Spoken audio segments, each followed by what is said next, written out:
Assalamualaikum warahmatullahi wabarakatuh. Selamat pagi, siswa-siswi SDN 2 Cepokomulyo. Hari ini kita akan mempelajari materi pendidikan jasmani, olahraga, dan kesehatan.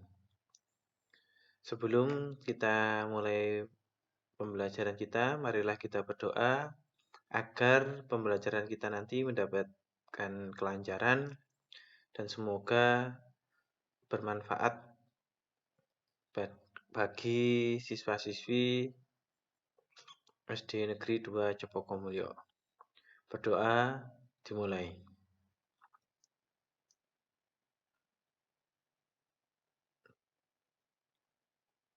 Berdoa selesai.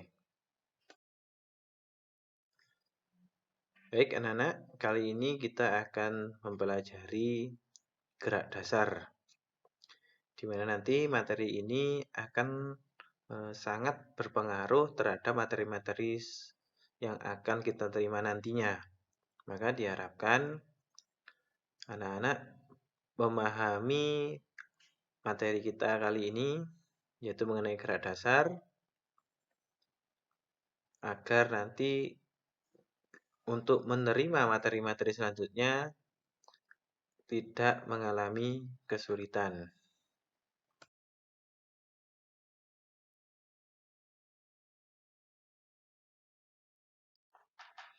Apa itu bergerak? Saya kira kata-kata bergerak adalah kata-kata yang tidak asing bagi anak-anak. Ya. Dapat kita katakan bergerak itu, kita artikan ya secara pengertiannya. Bergerak adalah kemampuan makhluk hidup. Makhluk hidup, nanti makhluk yang hidup. Kalau makhluk ini tidak hidup, tidak bisa bergerak. Ini benda mati. Benda mati bisa bergerak karena bantuan dari makhluk hidup. Tapi kalau makhluk hidup, semua makhluk hidup tentu bisa bergerak. Bagaimana cara bergeraknya? Yang pertama adalah dengan cara merubah posisi atau merubah sikapnya. Misal dari berdiri menjadi ke duduk, duduk ke berdiri. Ya, itu adalah merubah posisi ya. Dari berdiri ke membungkuk, itu namanya bergerak juga. Kemudian berpindah tempat. Berpindah tempat. Kemudian ada lagi menanggapi rangsangan. Kadang-kadang biasanya menjadi gerak refleks juga. Itu adalah kemampuan makhluk hidup dalam bergerak.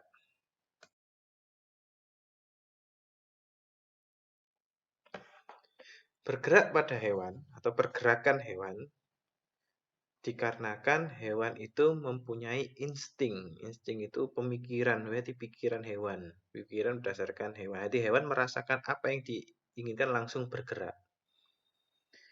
Bergeraknya hewan itu sesuai dengan apa yang diinginkannya. Misalkan hewan itu lapar, dia akan bergerak untuk mencari makan. Haus, maka dia akan mencari minum. Misalkan dia ingin berburu, maka dia akan mencari mangsa atau berlari dari hewan yang akan berburu dia, maka dia akan berlari. Itu adalah insting dari hewan. Ya, hewan itu akan bergerak berdasarkan instingnya, insting atau ya.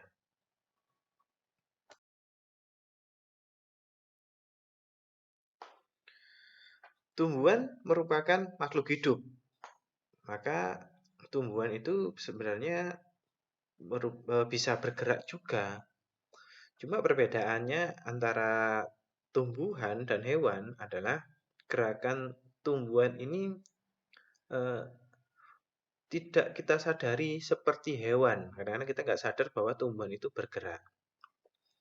Perbedaannya adalah kalau hewan tadi saya katakan bergerak berdasarkan insting atau keinginan dari hewan.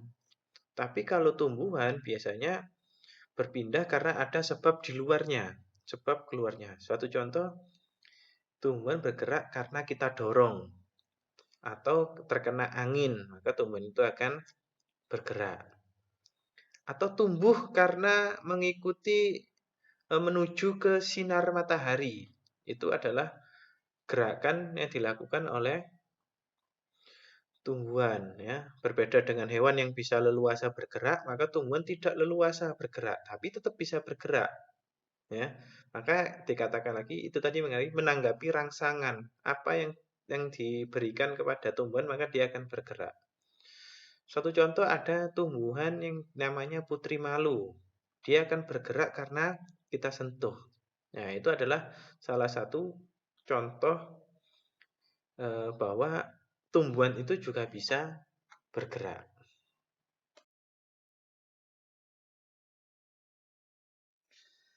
Sekarang kita akan mempelajari atau menguraikan gerakan pada manusia. Ini adalah makhluk hidup yang berbeda seperti hewan atau tumbuhan. Tentu manusia akan bergerak karena gerakan manusia itu lebih kompleks atau lebih luas dibandingkan gerakan tumbuhan bahkan hewan ya. Yang pertama, manusia bergerak menggunakan otot dan tulang.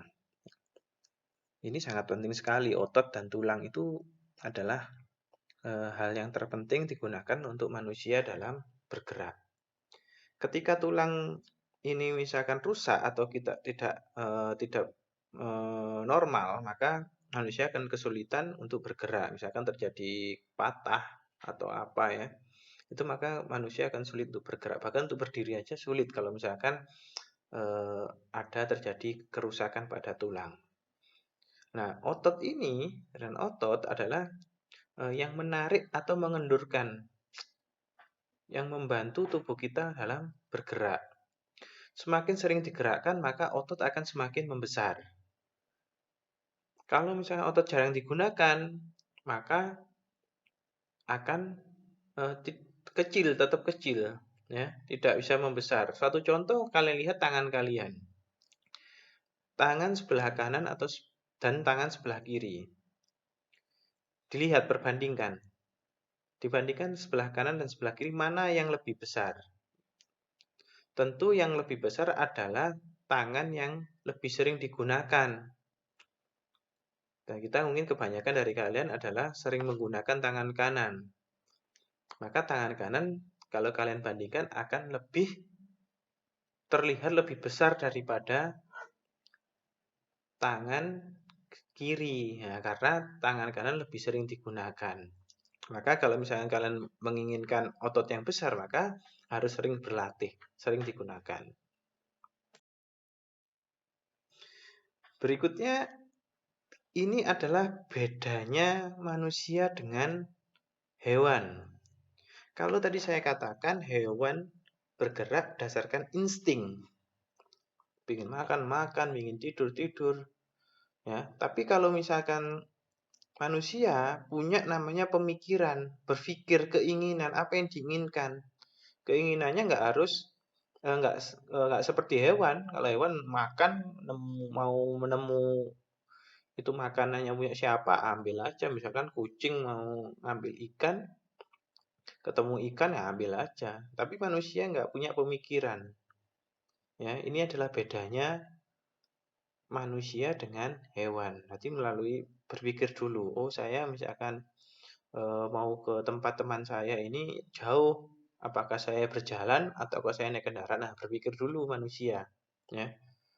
Tapi kalau misalkan hewan ya kepingin jalan ya jalan aja. Ya nggak? Ini adalah perbedaannya. Makanya sebagai manusia yang baik, kalian harus menggunakan pemikiran kalian sebaik-baiknya. Ya. Jangan sama dengan hewan. Ya. Refleks itu adalah gerakan yang kadang-kadang tidak kita sadari. Ya, tidak kita sadari tiba-tiba kita bergerak. Itu adalah gerakan refleks.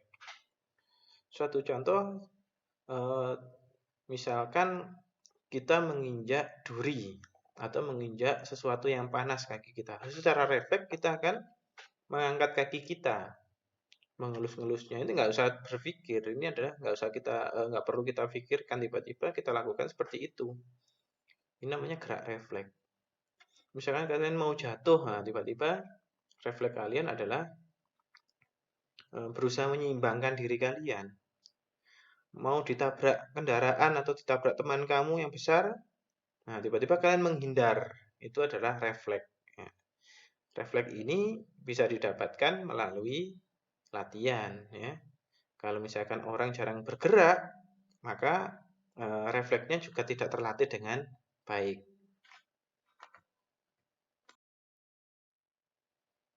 Nah, pergerakan pada manusia dan juga pada hewan juga itu memerlukan namanya energi. Karena berbeda dengan tumbuhan ya. Kalau tumbuhan kan biasanya bergerak karena ada sebab lain. Karena sebab lain ada apakah itu karena dorongan atau karena angin atau apa. Tapi kalau misalkan manusia dan hewan itu bergerak berdasarkan energi. Ketika energi ini habis, maka manusia akan kehilangan tenaga untuk bergerak. Malas, itu karena kehilangan energi. Energi didapatkan dari mengkonsumsi atau makanan dan minuman. Ya, makan, minum, maka menyebabkan energi. Ya. Dan energi ini akan diolah oleh tubuh. Tubuh kalian mempunyai kemampuan untuk mengolah makanan menjadi energi atau tenaga. Nah, tenaga ini digunakan untuk bergerak. Semakin tubuh kalian itu terlatih, maka kemampuan tubuh dalam menyimpan energi itu akan semakin besar. Ya. Beda ketika anak itu jarang bergerak, cuma makan sama diam. Walaupun makannya banyak, maka energinya tidak tersimpan dalam tubuh. Maka kalian harus sering-sering bergerak, ya, sehingga agar tubuh kalian itu menyerap energi. Kalau misalnya jarang bergerak, walaupun makan banyak, maka energi itu tidak terserap, akan keluar begitu saja.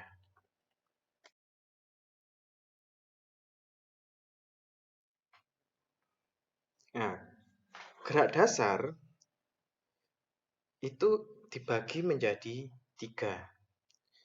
Nah, seperti kalian baca ya, ada gerak dasar lokomotor, gerak dasar non-lokomotor, ada gerak dasar manipulatif. Ya. Pahami dengan baik apa yang dimaksud gerak dasar lokomotor, gerak dasar non-lokomotor, dan gerak dasar manipulatif.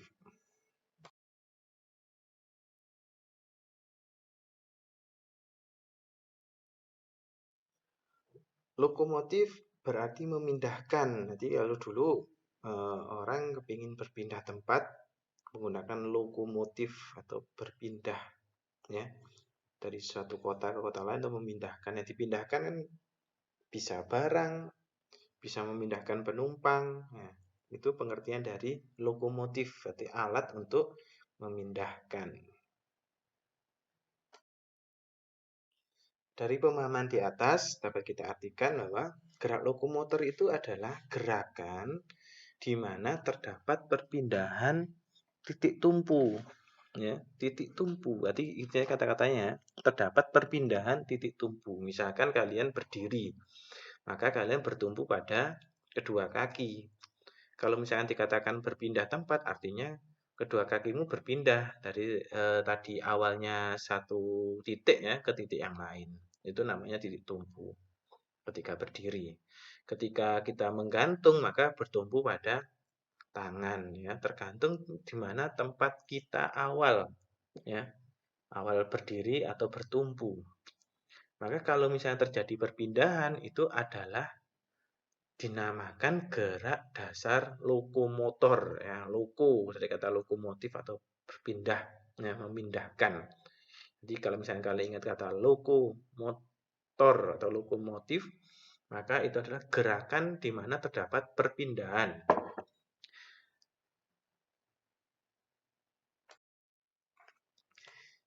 Ini adalah gambar lokomotif. Ya, kalian paham ya, lokomotif. Lokomotif itu ya bagian kereta api yang depan itu namanya lokomotif. Ya.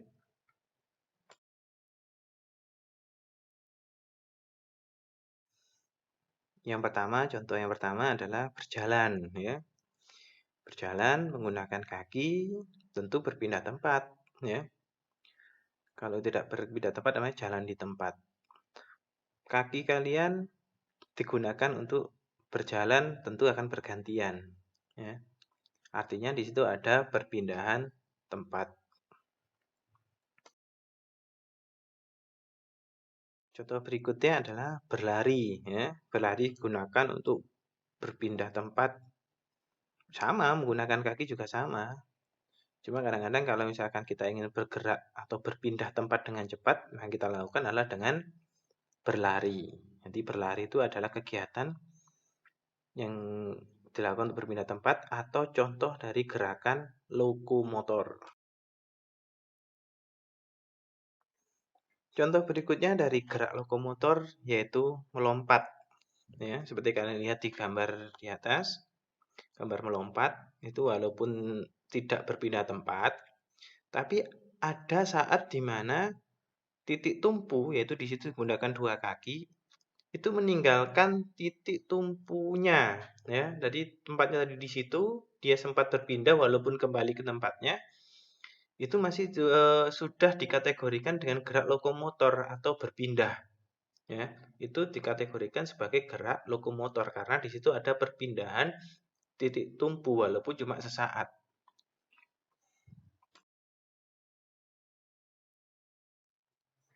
Contoh terakhir yaitu adalah merangkak, ya. Merangkak ini titik tumpunya tidak hanya kaki saja, tapi kaki juga tangan. Nah, seperti kalian lihat di atas, ya, itu adalah perpindahan. Semuanya berpindah. Nah, itu contoh-contoh dari gerakan lokomotor. Untuk selanjutnya, contoh-contoh yang lain bisa kalian diskusikan bersama teman-teman kalian. Berikutnya akan kita pelajari contoh-contoh gerakan lokomotor. Selanjutnya, mari kita pelajari pengertian dari gerak dasar non-lokomotor. Di situ terdapat kata non atau no. Saya kira kalian sudah paham ya, kata non atau no. No itu artinya tidak. Ya. Ada non, non-lokomotor. Non tidak, lokomotor berpindah. Sehingga dapat kita artikan non-lokomotor itu sama dengan tidak berpindah tempat. Nah, jadi dari pengertian di atas dapat kita simpulkan gerak non-lokomotor adalah gerakan di mana tidak ada perpindahan titik tumpu. Ya. Tidak ada perpindahan titik tumpu atau terjadi gerakan pada sendi saja. Ini kadang kebalikan dari gerakan lokomotor tadi. Nah, kalau gerakan lokomotor artinya ada perpindahan tempat. Kalau ada gerakan non-lokomotor artinya tidak ada perpindahan tempat. Artinya ya cuma bergerak-bergerak saja. Tidak ada perpindahan titik tumpu. Misalkan ketika berdiri, dia bergerak, tapi kakinya, tumpuannya tidak ikut bergerak. Atau bisa kita artikan, kalau misalnya kalian paham, hanya terjadi gerakan sendi saja. Sendi itu apa ya? Sendi itu adalah pertemuan antara dua tulang. Jadi tulang itu yang misalkan yang bisa bergerak itu karena ada sendi. Nah, sendi itu akan bergerak tanpa menyebabkan perpindahan titik tumpu. Itulah yang dinamakan gerak dasar non-lokomotor. Berikut kita beri contoh gerakan non-lokomotor. Contoh yang pertama adalah gerakan menekuk tangan. Ya, kalian lihat seperti di gambar, tangan bergerak, tapi kedua kaki tetap bertumpu pada titik semula. Ya, tidak ada pergerakan pada kedua kaki. Contoh yang kedua adalah sama menggerakkan tangan, itu jadi melambaikan tangan. Ya.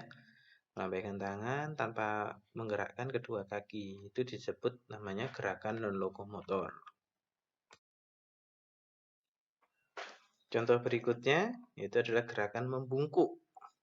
Membungkuk itu adalah menggerakkan badan ke depan, ya, tidak menyebabkan perpindahan tempat. Contoh selanjutnya adalah menggoyangkan pinggul. Nah, misalkan kalian mau menari atau bergoyang, ya, itu adalah salah satu gerakan non lokomotor selama tidak ada perpindahan titik tumpu.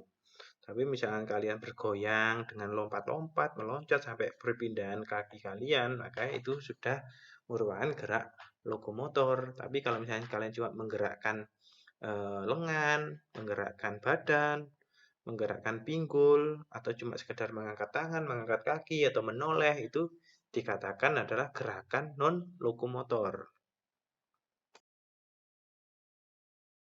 Selanjutnya, mari kita pelajari pengertian dari gerak manipulatif. Manipulatif dari kata dasar manipulasi. Manipulasi artinya merubah.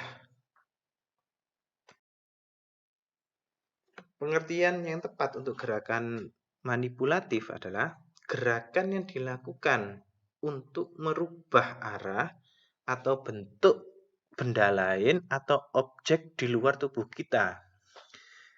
Lihat di situ Pak Guru sudah memberikan warna yang lain. Kata merubah itu kata kuncinya adalah merubah. Nah, memanipulasi artinya merubah. Apa yang dirubah? Bisa merubah arah, bisa merubah bentuk. Asal yang dirubah itu adalah benda atau objek lain. Benda atau objek lain yang di luar tubuh kita, bukan tubuh kamu sendiri, ya. Kalau misalkan mau menekuk tangan, menekuk kaki itu bukan manipulatif, karena bagian dari diri kamu. Tapi kalau misalkan yang kamu rubah adalah objek atau benda lain, nggak mesti benda, misalkan orang itu juga termasuk gerak manipulatif. Lihat ya, perhatikan kata-kata merubah dan benda lain atau objek di luar tubuh kita. Untuk mempermudah memahami yang dimaksud dengan gerak manipulatif, mari kita perhatikan contoh-contoh di bawah ini. Contoh yang pertama adalah melempar, ya. Melempar. Apa yang dilempar itu sesuai gambar di atas itu adalah melempar bola, ya. Jadi kata-kata tadi adalah melempar. Melempar objek lain. Apa objek lainnya? Bola. Jadi bola tadi berubah. Ingat ya, tadi ada kata merubah. Yang tadi sebelumnya bola itu diam menjadi bergerak karena dilempar. Jadi gerak manipulatifnya adalah melempar. Pasangan dari melempar tentu adalah menangkap. Kebalikan dari melempar, kalau melempar tadi benda atau bola yang awalnya diam kita gerakkan agar bergerak, maka kalau melempar sebaiknya dari benda tadi bergerak kita tangkap agar benda itu diam. Nah, berarti yang dimaksud gerak manipulatif itu tidak hanya membuat benda itu bergerak, membuat benda itu diam itu juga gerakan manipulatif, ya. Pengertiannya benda itu tadi bergerak menjadi diam, diam menjadi bergerak. Itu artinya gerak manipulatif. Contoh berikutnya yaitu menendang, ya. Tadi ini gambarnya adalah menendang bola. Menendang bola menggunakan kaki, ya. Dan tidak hanya benda itu harus diam dikatakan manipulatif, diam menjadi bergerak. Bisa jadi benda itu sebelumnya sudah bergerak, kita rubah arahnya. Atau bergerak pelan, kita jadikan cepat. Nah, itu namanya gerak manipulatif. Satu contoh, kalian mau menendang bola yang sudah kalian giring. Bola itu sudah menggelinding, kalian tendang agar lebih jauh. Nah, itu artinya merubah benda yang awalnya bergerak lambat menjadi bergerak cepat. Atau dari arahnya itu kalian rubah, itu juga gerak manipulatif. Itu mengontrol bola, itu juga gerak manipulatif ya. Macam-macam ya gerak manipulatif. Pokoknya sesuatu kalau misalnya ada benda lain yang kalian rubah, itu artinya gerak manipulatif. Contoh berikutnya itu dinamakan menarik. Menarik itu adalah salah satu contoh gerak manipulatif karena di situ adalah usaha untuk merubah arah suatu objek lain. Contoh yang lain banyak gerakan manipulatif. Tadi dikatakan gerakan manipulatif itu adalah gerakan merubah benda. Ya. Misalkan kalian melakukan gerakan melipat baju, itu juga merubah benda. Ada lagi gerakan, misalkan kalian bermain malam, itu juga merubah benda.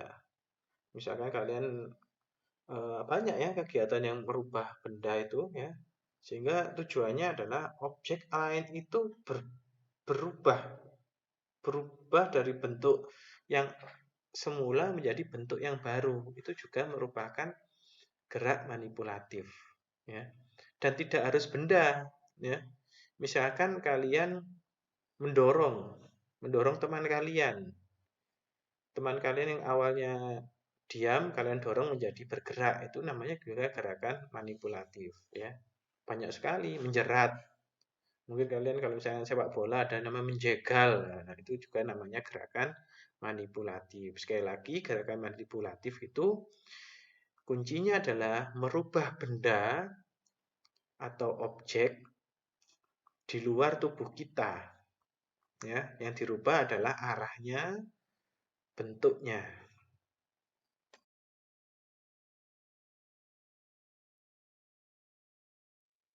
Demikian pembelajaran kita kali ini mengenai gerak dasar. Semoga bermanfaat. Mohon maaf apabila ada kesalahan. Saya akhiri.